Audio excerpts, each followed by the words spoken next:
I'm Steve, Woodworking Masterclass, and I'm happy to be able to share some tips and techniques with you on Australian Wood Review's e-magazine. The other day I had a phone call from somebody and they wanted to know how to ebonize some timber. Now, ebonizing has been something that's been going on for hundreds of years, and even now, because the cost of ebony seems so high, it's more relevant than ever. So here's how you ebonize timber. It's quite simple and requires a few ingredients, and I've been up to the pantry and raided it and come up with some white vinegar, ordinary home brand stuff, nothing special. Some tea, you can use tea bags, but I've just got loose grain tea in there. And didn't get this from the pantry, but some steel wool. I use the real fine stuff, so I think it's 4/0 steel wool. Couple of jars, bit of water, and away we go. This is how it's done. First of all, the reason I use tea is because in many cases some timber has a low tannin level and it won't react with the vinegar solution that we're going to make up, so you won't get an ebonizing effect, or you get a very pale one. If you put tea in water, you can mix it with boiling water if you like, and now I'm going to leave this to sit for a few days, and eventually the colour and the tannin that's in the tea will leach out. So we'll just mix that up, leave that one there, and then for the actual ebonizing solution, take the vinegar, pour in as much as you like.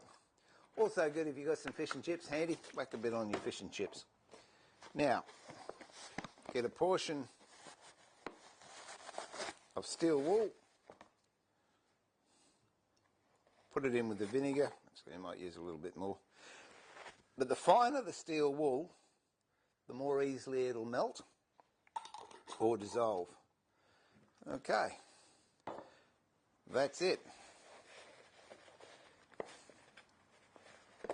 Now we'll watch those over the next few days, and you'll see this one start to go a dark brown, and this one will also go a dirty brown. Well, it's day 2 of the fermenting process, and as you can see, the tea has gone nice and black, and there's starting to be bubbles formed on the steel wool. But if you're like me and get a little bit impatient and want things to happen a bit quicker, here's a tip you can use. All you need is a piece of paper and an old bit of rag. Now, old bit of rag down, piece of paper on top, and then you'll find that this nearly falls a bit. Squeeze a lot of the vinegar out, put it on the paper.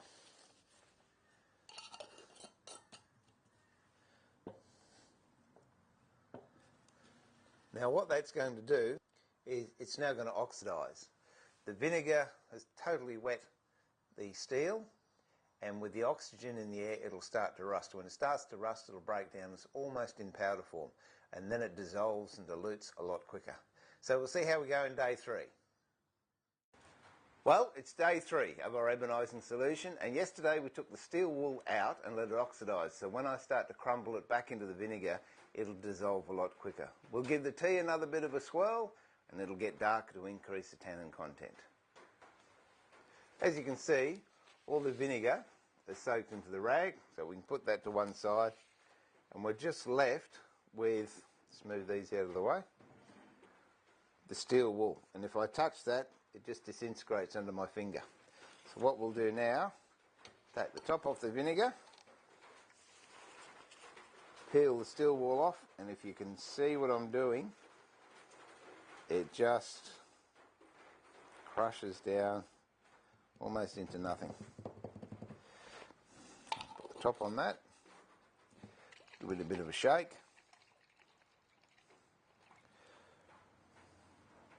and you can see now the steel wool's really started to dissolve. Give the tea another bit of a shake.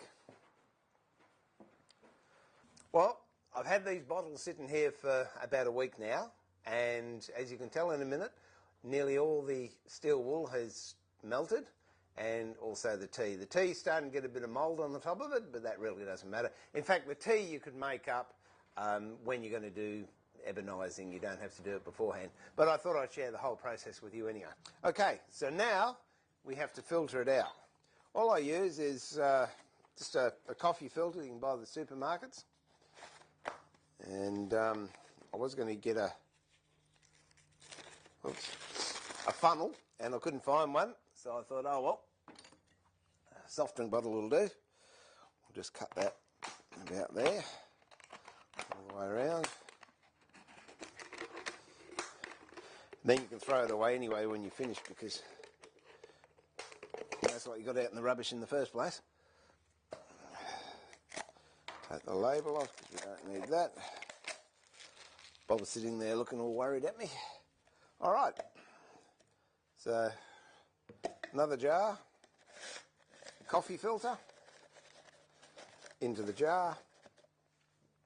This is a solution of vinegar and steel wool. Now we just tip it into the filter. Just let it filter through.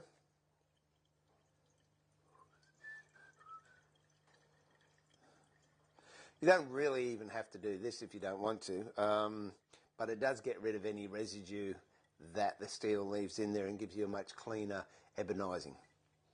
Oh, it stinks as well.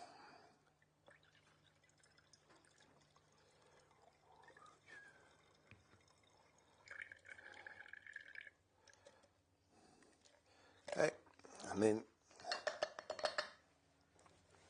pop that in the bin. I don't know if you can see that, but now I've got a very reddish, clear liquid. And that primarily is your ebonizing solution. What I've got here with the tea, which will also filter out, coffee filter, soft drink funnel, pop it in there, take the top off the tea. It looks disgusting. And then what I've done, I've cut up a couple of pieces of maple, Queensland maple, and a piece of myall. Now I know myall has big heavy tannin in it, so it'll darken quite nicely. Maple I don't think has much tannin in it. As you can see, I've got 2 sticks of maple, one I've marked tea, and I've just put that into the cold tea. We'll leave it there for a couple of hours, and then I'll put the myall, the untreated maple, and the maple that's been in the tea in the ebonizing solution, and we'll leave it overnight and see how it goes in the morning. Okay, now let's do some ebonizing. Has got the tea on it, it's Queensland maple. This is Queensland maple that hasn't had anything on it. And this is myall from Western New South Wales. And what I'll do is put those into the solution. In goes the maple that's been in tea. This maple hasn't been in anything. And this is just myall. Well, I've left these in overnight, so we'll see what sort of results we get on the tea, the bland one, and the one that I know has tannin in it. This is a plain maple, and that surprises me. I didn't think we'd have that much of a reaction. But that has gone quite dark. Now, the one that we soaked in the tea beforehand has gone much darker. And then the myall has gone really black. So there you go. That's how you ebonize. Very simple, very inexpensive, but very, very effective. I hope you give it a try soon, and by all means, drop me an email at steve@woodworkingmasterclass.com and show me your results. If there's anything else you'd like to know, if I can help, also drop me an email, and I'll see if I can put something together to help fix any questions or problems you may have. In the meantime, this is Steve pulling the shed door down for another day and saying, remember to keep it sharp, but more importantly, keep it safe. Bye for now.